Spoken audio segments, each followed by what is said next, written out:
नमस्कार दोस्तों। तो दोस्तों आप लोग कैसे हैं दोस्तों। आज हम लोग पढ़ेंगे त्रिकोणमिति का कुछ ऐसे प्रश्न हैं जो हमारे एग्जाम में पूछे गए हैं। देखिए हमारे पास पेपर है, इसका गणित का 2020 पेपर है। जो इस पेपर में पूछा गया है वो क्वेश्चन आज हम त्रिकोणमिति के 5 क्वेश्चन इसमें पूछे गए, तो ध्यान से समझिएगा दोस्तों। सबसे फर्स्ट नंबर क्वेश्चन, ये 4 नंबर में ये क्वेश्चन प्रश्न पूछा गया है। देखिएगा ये प्रश्न क्या कह रहा है, सिद्ध कीजिए कि 1 minus sine theta upon 1 plus sine theta बराबर ब्रैकेट में दिया है sec theta minus tan theta का होल स्क्वायर दिया है। तो देखिए ये बायां पक्ष है, ये दाहिना पक्ष है। बाएं पक्ष को दाहिना बनाना है या तो दाहिने पक्ष को बायां बनाना है दोस्तों। तो ये क्वेश्चन बहुत अच्छा है, बहुत छोटा प्रश्न है और 4 नंबर में दिया है, बस आप लोग को केवल समझना है। देखिएगा क्या कह रहा है। तो सबसे पहले हम लोग क्या करते हैं, बाएं पक्ष को लेते हैं जिसे हम लोग LHS बोलते हैं जिस जो ये क्वेश्चन है इससे हम लोग इतना बनाएंगे, ठीक है दोस्तों। तो ध्यान दें कि इस प्रश्न को सॉल्व करने के लिए देखिएगा दोनों एक ही जैसा हमारा पद दिया है और इसमें माइनस लगा है अंश वाले में और हर वाले में प्लस लगा है। तो देखिए जिस हर है ना, हर में प्लस लगा है, इसके विपरीत हम दूसरा चिन्ह लेकर इसमें परिमेयकरण करते हैं। कंजुगेट बोलते हैं इंग्लिश में। परिमेयकरण करेंगे और इसमें मल्टीप्लाई करते हैं। देखिएगा जब परिमेयकरण करेंगे तो 1 माइनस साइन थीटा हो जाएगा, ठीक है। इसे ही परिमेयकरण करते हैं। तो 1 माइनस साइन थीटा नीचे ऊपर नीचे से इसको इस पद से मल्टीप्लाई करा देंगे, ठीक है। फिर इसके बाद देखिएगा, अब इसके बाद देखिएगा क्या होता है कि यह दोनों पद एक ही जैसा मिल रहा है, एक ही जैसा यह दोनों पद है। तो इसको हम क्या करेंगे कि 1 माइनस साइन थीटा का होल स्क्वायर कर देंगे ना, क्योंकि एक ही जैसा है। तो 2 है तो 2 ऊपर स्क्वायर लगा दिया। फिर इसके बाद देखिएगा यह इसमें प्लस है इसमें माइनस है, तो एक हमारा बीजगणितीय सूत्र होता है। देखिएगा चूंकि a square minus B square बराबर a प्लस बी ब्रैकेट में, फिर दूसरा a माइनस बी ब्रैकेट में होता है। तो ये हमारा फार्मूला होता है। तो इतना दिया है मतलब ये a हो गया प्लस ये b हो गया, ये a हो गया माइनस ये b हो गया, मतलब इतना दिया है, इतना हम लोग को बनाना है, ठीक है दोस्तों। तो देखिएगा कैसे बनेगा ये।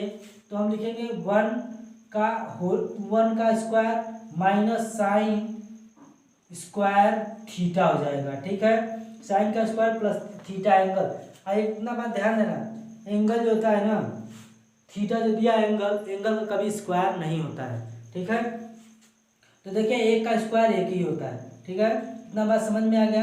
फिर इसके बाद एक सूत्र और होता है, चूंकि sine square theta plus cos square theta बराबर 1 होता है। अगर कहीं भी इतना आ जाए उसके बराबर हम 1 लिख सकते हैं। ये गणित का रूल्स है और ये हमारा फार्मूला है, ठीक है। अब इसको थोड़ा और बना सकते हैं फार्मूला। कैसे बना सकते हैं, देखिए कॉस स्क्वायर थीटा बराबर 1 माइनस, इसको अगर पक्षांतर करेंगे तो इधर आएगा, तो ये माइनस में साइन स्क्वायर थीटा हो गया ना। फिर इसके बाद देखिए इसके स्थान पर इतना लिख सकते हैं, मतलब इसके स्थान पर इतना लिख सकते हैं। तो लिखेंगे देखिएगा 1 माइनस साइन थीटा का whole square upon cos square theta लिख सकते हैं, ठीक है। फिर इसके बाद देखिएगा अब इसको हम क्या करेंगे कि कॉस स्क्वायर को हम बांट सकते हैं। क्या कर सकते हैं, बांट सकते हैं। तो कैसे बांटेंगे, देखिएगा कि यहाँ पर लिख सकते हैं 1 अपान cos theta minus sine theta अपान कॉस थीटा हो जाएगा पूरे का होल स्क्वायर, ऐसा हो जाएगा, ठीक है दोस्तों। देखिए यह इसको मतलब ये कॉस थीटा है ना, अब देखिए पूरे का होल स्क्वायर हो गया, मतलब ये भी स्क्वायर है, ये भी स्क्वायर है, ये भी स्क्वायर है, ये भी स्क्वायर है। ये देखिए ये कॉस थीटा इसमें मतलब 1 का भी है अपान में और साथ में साइन का भी अपान में कॉस थीटा है। अगर हम दोनों को ये देखिए हर बराबर है तो एक को हम हर लिख लेंगे तो सेम ऐसे हो जाएगा। ठीक है दोस्तों। फिर इसके बाद देखिएगा कॉस का मतलब चूंकि ये देखिए एक फार्मूला था 1/cos थीटा बराबर सेक थीटा होता है। ठीक है दोस्तों। कॉस का व्युत्क्रम सेक थीटा होता है और दूसरा एक फार्मूला होता है कि साइन थीटा अपान कॉस थीटा बराबर टैन थीटा होता है। ये हमारे दोनों सूत्र हैं। तो देखिएगा इसको हम क्या लिख सकते हैं, इतना बराबर क्या लिख सकते हैं, सेक थीटा लिख सकते हैं ना। देखिएगा तो लिखेंगे सेक थीटा माइनस, देखिए साइन थीटा अपन कॉस थीटा बराबर क्या है, टैन है, तो लिखेंगे टैन थीटा। अब देखिए स्क्वायर लगा है तो पूरे का स्क्वायर लगा देंगे। बस दोस्तों यही लाना था हम लोग को, यही आंसर हो जाएगा। तो यही से दोस्तों अब हम लोग चलते हैं दूसरे क्वेश्चन की ओर। तो देखिए हम लोग का क्वेश्चन क्या बोल रहा है, देखिएगा कि यह प्रश्न है, देखिएगा प्रश्न पत्र है, इसमें क्वेश्चन नंबर 5वें का घ क्वेश्चन दिया है। ठीक है दोस्तों। तो देखिएगा यह प्रश्न 4 नंबर का है। तो देखिए प्रश्न हम लोग को क्या कह रहा है, 60 मीटर ऊंचे भवन के शीर्ष से किसी मीनार के शीर्ष और पाद के अवनमन कोण क्रमशः 30 अंश तथा 60 अंश है, मीनार की ऊंचाई बताइए। तो दोस्तों ध्यान दें एक बात, कि इसमें मीनार और भवन की जिक्र किया गया है। यहाँ देखिए कि एक 60 मीटर एक भवन है। ठीक है, कितना मीटर है, 60 मीटर हमारा क्वेश्चन बोला है। ठीक है। अब इसके बाद देखिएगा कि इसका ए नाम रख लेते हैं और इसका बी नाम रख लेते हैं। ठीक, भवन के शीर्ष से किसी मीनार, यहाँ देखिए मीनार बना लेते हैं, एक मीनार बन गया। ठीक, इसको हम लोग नामकरण कर देते हैं, इसका नाम सी रख देते हैं, इसका नाम डी। ठीक है।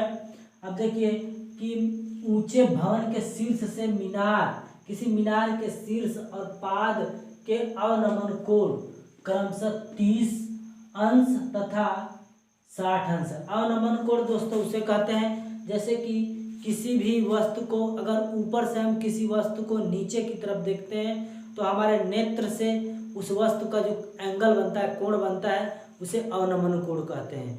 और नीचे से ऊपर की तरफ देखते हैं तो उसे हम लोग उन्नयन कोण कहते हैं। ठीक है दोस्तों। तो देखिएगा अवनमन बोला है तो इसके मतलब क्या, भवन के शीर्ष से किसी मीनार, मतलब भवन के शीर्ष से किसी मीनार के शीर्ष, मतलब ये मीनार का शीर्ष है। ठीक है, इसका और पाद के अवनमन कोण क्रमशः 60 अंश है।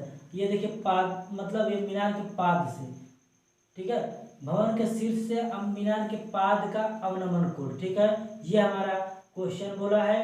कितना अंश है, 30 और 60। यहाँ देखिए कि यह कोण एक 30 अंश है।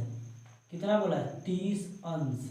ठीक है, 30 अंश बोला है और ये कोण बोला है 60 अंश। यह कोण कितना बोला है, 60 अंश। ठीक है, ऐसा हमारा क्वेश्चन कह रहा है। फिर इसके बाद देखिएगा कि थोड़ा और हम लोग फिगर को ड्रॉ कर लेते हैं। ये देखिए कहीं फिगर हमारा इस प्रकार बनेगा और ध्यान दें कि यह एक आयत हो गया। क्या हो गया, आयत। और ये देखिए आयत का एक विकर्ण जो है 30 अंश है, तो ये भी कितना होना चाहिए, 30 अंश होना चाहिए। ठीक है, अब ध्यान दें ये भी एक आयत बन गया। ठीक है, तो ये अगर 60 अंश है तो ये भी 60 अंश होगा। ठीक है, क्योंकि विकर्ण का कोण सदैव बराबर होते हैं। अब देखिए ये यहाँ पर एक कोण बना है, ये हमारा आयत हो गया। तो आयत मतलब ये 30 अंश है तो ये भी 30 अंश होगा। ये विकर्ण है, एक ये विकर्ण है। और ये भी देखिए एक आयत बने या स्क्वायर बने, यहाँ देखिए इसका 60 अंश है, इसका विकर्ण का एंगल, तो यहाँ भी 60 अंश होगा। मतलब सदैव बराबर होते हैं विकर्ण के एंगल, मतलब कोण सदैव बराबर होते हैं। इतना बात ध्यान देना। ठीक है दोस्तों। तो ये हम नाम रख लिए, इसको हम लोग ई नाम रख लेते हैं। ठीक है, इसकी ऊंचाई कितनी है 60 मीटर। तो इसको हम लोग को ज्ञात करना है। देखिएगा ये मीनार की हाइट पूछा है, मतलब ये मीनार है, मीनार लिख लेते हैं मीनार। ठीक है, इसका हाइट हम लोग को ज्ञात करना है एच। ध्यान देना दोस्तों, ये ए मान लेते हैं। ठीक है, तो अगर ये ए है तो ए भी ए हो जाएगा, क्योंकि ये दोनों बराबर है। ठीक है, तो ए भी ए हो जाएगा। और एक बात ध्यान देना कि ए ई की हाइट नहीं बताई है, तो ए ई की हाइट कितना होगा। देखिएगा ये दोनों क्या है कि आपस में बराबर है। ये अगर एच मीटर है तो ये भी एच मीटर होगा। ठीक है, तो इसको भी एच मान लेते हैं। ठीक है, यहाँ से ए ई भी एच मीटर हो गया। अगर हम 60 में से एच मीटर निकाल देंगे तो इसकी हाइट हमको मालूम हो जाएगी। ठीक है, तो इसकी भी हाइट हम लोग को मालूम हो गई। अब हम लोग क्वेश्चन को सॉल्व करते हैं। ध्यान देना कि एक त्रिभुज हमारा ए बी डी बना पूरा, यहाँ से ये देखिए त्रिभुज बना। दूसरा त्रिभुज ए ई सी, मतलब यहाँ से एक पूरा त्रिभुज बना। ठीक है, ठीक है, त्रिभुज ये भी बना। अवनमन कोण मतलब देखिए ये पूरा बना है। ठीक है, ये उन्नयन कोण हो गया, ये अवनमन कोण हो गया। तो ध्यान दें कि अगर यह 30 अंश है तो ये भी 30 अंश होना चाहिए, क्योंकि यह आयत है। आयत का विकर्ण सदैव बराबर होते हैं, तो आयत के विकर्णों का कोण सदैव बराबर होते हैं। इतना बात ध्यान देना। तो ये देखिए ये 30 अंश होना, 30 अंश है तो एक त्रिभुज ये बना। ठीक है, दूसरा त्रिभुज ये बना। तो सबसे पहले हम लोग छोटे वाले त्रिभुज ए ई सी लेते हैं। तो हल लिखते हैं। हल लिखने के बाद लिखेंगे सम कोण त्रिभुज ए ई सी में। ठीक है, अब देखिए कि इसमें हम क्या लगाएंगे tan। क्यों? क्योंकि ये लंब हमको मालूम है। ठीक है, तो इसलिए tan लगाएंगे। आधार विधि माने हैं कुछ, तो लिखेंगे tan 30 अंश बराबर, tan बराबर क्या होता है लंब बटे आधार होता है, आधार। ठीक है, तो लंब हमारा कितना है ए ई है और आधार क्या है ई सी। ठीक है, तो tan 30 अंश का मान क्या होता है √1/√3 और ए ई कितना है 60 माइनस एच मीटर और ई सी कितना है ए माने हैं। ठीक है, इसको थोड़ा और ठीक ठाक करते हैं। इम्प्लाइज दैट लगा दिया, फिर इसका क्रॉस मल्टीप्लाई कैंची गुणा कराएंगे तो ए का अगर ए से गुणा होगा तो ए आएगा बराबर इसका पूरा इससे एच 60 माइनस एच से गुणा होगा तो √3 60 माइनस एच मीटर आ जाएगा। एक देखिएगा इतना आया वैल्यू किसका, मतलब ए बराबर इतना आया आधार। ठीक, ध्यान दीजिएगा आधार इतना आ गया जिसे बेस बोलते हैं। और ये 30 अंश है ना, 30 अंश के सामने की भुजा क्या होगी लंब होगी। ठीक है, तो लंब हमारा ये है और ये 90 अंश का कोण बन रहा है। 90 अंश के सामने की भुजा क्या होती है सदैव कर्ण होती है, ये कर्ण है। ठीक है, फिर इसके बाद दूसरा त्रिभुज लेंगे ए बी डी, तो लिखेंगे सम कोण त्रिभुज ए बी डी में। ठीक है, तो लिखेंगे देखिए इसमें tan 60 अंश मानेंगे। क्यों? क्योंकि ध्यान देना कि ये देखिए हमारा न्यून कोण है, न्यून कोण के सामने की भुजा लंब 60 मीटर दिया है। ठीक है, क्वेश्चन में, और आधार कुछ माने हैं तो इसीलिए जो दिया है उस tan हम लगाएंगे। ठीक है, तो tan 60 अंश और tan बराबर लंब बटे आधार होता है जब भी ऊंचाई दूरी ज्ञात करते हैं। ठीक है, tan लंब बटे आधार होता है और लंब हमारा कितना है ए बी, आधार कितना है बी डी। ठीक है, तो ध्यान दीजिएगा tan 60 अंश बराबर होता है √3 और ए बी बराबर 60 मीटर दिया है और बी डी बराबर ए माने हैं। जब इन दोनों का क्रॉस मल्टीप्लाई करेंगे तो देखिए यहाँ पर हर में 1 मान लिया, और ये देखिए कैंची गुणा जब कराएंगे तो क्या होगा, इम्प्लाइज दैट लिखते हैं। तो देखिएगा a√3 का गुणा आएगा तो a√3 ही आएगा, और 1 का 60 से गुणा होगा तो 60 ही आएगा। ठीक है, तो a को यहीं पर रहने देते हैं, तो यहाँ लिखेंगे a बराबर, अब देखिए a से √3 मल्टीप्लाई कर रहा है तो इधर 60 से क्या करेगा, भाग करेगा। क्या करेगा, भाग करेगा। तो एक देखिए a बराबर इतना आया। अब दोनों हम क्या करते हैं, a बराबर कर देते हैं। क्या करते हैं, a बराबर करेंगे। ठीक है, जब हम a बराबर करेंगे तो क्या होगा आंसर, देखिएगा। तो लिखेंगे, यही बात यहाँ पर लिखना है कि a का मान बराबर करने पर ठीक है, देखिएगा दोनों त्रिभुजों का a बराबर करने पर, ये भी लिख सकते हैं, या a का मान बराबर करने पर। ठीक है, तो देखिए ये a इज इक्वल टू ये वाला a लिखेंगे। ठीक है, तो इस a का मान कितना है, √3 60 माइनस h है ना। अब इस a का मान कितना है, 60 अपान √3 दिया है। अब देखिए ये √3 इधर आएगा, गुणा करेगा तो √3 का जब गुणा होता है ना तो अंडर हट जाता है, तो केवल 3 लिखेंगे। इधर 60 माइनस h बराबर 60 हो जाएगा। ठीक है, अब देखिए ये 3 इसमें जाकर सब में मल्टीप्लाई करेगा तो 6 3 18 180 हो जाएगा, ये -3h हो जाएगा बराबर। अब देखिएगा ये 60 यहीं पर रहेगा। अब इस 60 को इधर लेकर आते हैं तो इस -3 को इधर लेकर जाते हैं। ठीक है, तो यहाँ पर लेकर जाएंगे तो क्या होगा, देखिएगा 180 अब इधर आएगा तो ये माइनस का 60 हो जाएगा। अब ये इधर जाएगा तो ये प्लस का 3h हो जाएगा। क्यों, क्योंकि पक्षांतर हुए हैं एक दूसरे का, तो क्या हुआ, चिन्हों में परिवर्तन हो गया। अब 180 में से 60 घटा देंगे तो 120 बचेगा। ये देखिए 3h ऐसे रहेगा। अब देखिए h हमारा मीनार की हाइट है। ठीक है, हाइट माने हैं। अब 3h को यहीं पर रहने देते हैं, और ये 3 को जब h से 3 मल्टीप्लाई कर रहा है तो इधर आकर 120 से क्या करेगा, भाग करेगा। 3 एकम 3, 4 3 12, ये 0। ठीक है, तो h बराबर कितना आ जाएगा, 40 मीटर। ठीक है, तो मीनार की ऊंचाई कितनी है, 40 मीटर। यही हमारा क्वेश्चन पूछा है।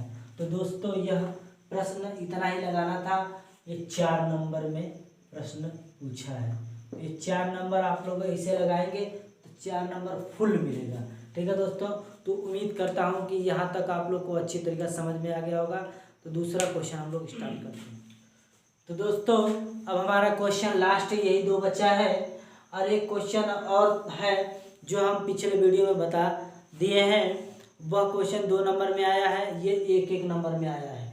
ठीक है दोस्तों, तो उस क्वेश्चन का हम वीडियो लिंक आप डिस्क्रिप्शन में डाल देंगे, आप लोग जाकर देख लीजिएगा। ठीक है दोस्तों, देखिएगा कि यह प्रश्न हमारा क्या बोल रहा है कि निम्न का मान ज्ञात करना है। तो इनका मान ज्ञात करना, तो हम लिखेंगे हल। ठीक है, हल लिखेंगे तो लिखेंगे tan 30 का मान क्या होता है, 1/√3 होता है। इतना बात ध्यान देना, यहाँ पर गुणा है तो गुणा लगाएंगे, या गुणा मत लगाओ। ठीक है, अब देखिए cosec 60 का मान होता है, सदैव ध्यान देना 2/√3 होता है। यहाँ प्लस है तो प्लस लगाएंगे। चिन्हों में परिवर्तन देखना दोस्तों, यहाँ देखिए tan 60 का मान √3 होता है। अब देखिए गुणा है तो गुणा लगाएंगे, गुणा छिपा हुआ है। यहाँ देखिए sec 30 का मान 2/√3 होता है। इतना बात ध्यान देना। तो देखिएगा, अब देखिए ध्यान दें कि ये दोनों गुणा कर रहा है। ठीक है, यह जोड़ नहीं है, गुणा हो रहा है। तो देखिए हम पहले बताए थे कि अंडर रूट अगर बेस, देखिए इसमें दोनों अंडर रूट में अगर दोनों पद एक समान है तो ये अंडर रूट कट जाएगा, तो 2 एक कम 2 हो जाएगा। ये अंडर रूट कटेगा तो केवल यहाँ पर 3 आ जाएगा। प्लस यहाँ देखिए गुणा हो रहा है, तो यहाँ पर 1 मान लेते हैं हर में, ये दोनों क्या हो जाएंगे, आपस में कट जाएंगे, तो केवल 2 बटे मतलब हर में 1 मान लेते हैं। ठीक है, ये माने हैं, ये हो गया ना। अब ध्यान दें कि यह प्लस मतलब जोड़ है। अब यहाँ हर तो बराबर है नहीं, तो क्या करेंगे, अब हर बराबर करने के लिए 3 से ऊपर गुणा कर देंगे, इधर भी 3 से ऊपर गुणा कर देंगे। ठीक है, बहुत सिंपल ट्रिक बता रहे हैं। अब देखिए 2/3 हो जाएगा, और 3 दूनी 6 हो जाएगा, और यहाँ प्लस है, और 3 एक कम 3 हो जाएगा। अब देखिए हर बराबर हो गया ना। अब हर बराबर होने के बाद देखिएगा 2 + 6 लिख लेंगे। अब हर बराबर है तो किसी एक को लिख लेते हैं। ठीक है, फिर इसके बाद देखिएगा 2 और 6 जोड़ेंगे तो 8 हो जाएगा, अपान में 3, ये हमारा आंसर हो जाएगा। ठीक है, ये 1 नंबर में हम लोग का यह वो विकल्प ये भी 1 नंबर में आया है। तो देखिएगा ये कैसे हल होगा, ध्यान दीजिएगा। तो लिखेंगे हल लिखने के बाद इतना बात ध्यान देना कि यह साइन 60 अंश का मान कितना होता है, लिखेंगे साइन 60 अंश का मान होता है √3/2 का होल स्क्वायर, क्योंकि स्क्वायर लगा है, माइनस साइन 30 अंश का मान 1/2 होता है, इसका होल स्क्वायर, क्योंकि स्क्वायर लगा है। √3 का 2 बार दिया है, तो √3 का जब गुणा करेंगे तो √√ कट जाएगा, तो केवल 3 आएगा। ठीक है, तो 3/4 हो जाएगा, माइनस यहाँ भी 1 का स्क्वायर 1 ही होता है, 2 का स्क्वायर करेंगे तो 4 हो जाएगा। ठीक, फिर इसके बाद अब देखिए यहाँ पर हर बराबर है, तो क्या करेंगे कि 3 - 1/4 लिख लेंगे। अगर हर बराबर होता है ना, ये अंश हो गया, ये हर हो गया। ठीक है, तो ये भी अंश। अब हर बराबर होता है तो इन दोनों में से 1 को लिख लेते हैं। ठीक है, फिर इसके बाद 3 में से अगर 1 घटाएंगे तो 2 बचेगा, अपान में 4, 2 एक कम 2, और 2 दूना 4 हो जाएगा। तो आंसर हमारा है 1/2, ये आंसर हो जाएगा। ठीक है, अब इस विकल्प ये 4 विकल्प दिए हैं, और चारों विकल्प में ये हमको ढूंढना है कि 1/2 कौन है, तो 1/2 हमारा दूसरा है। ठीक है, तो यही विकल्प हमारा सही है, तो ये आंसर हो जाएगा। ठीक है, तो ये भी हमारे दोस्तों 1 नंबर में आया है। टोटल हमारा प्रश्न आया है त्रिकोणमिति का 12 नंबर का। इस साल भी 12 नंबर का क्वेश्चन पूछेगा हम लोग के पेपर में, इतना बात ध्यान देना। तो इतना इजी प्रश्न था।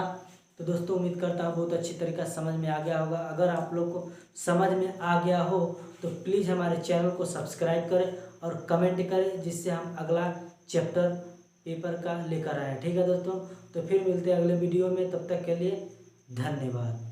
जय हिंद दोस्तों।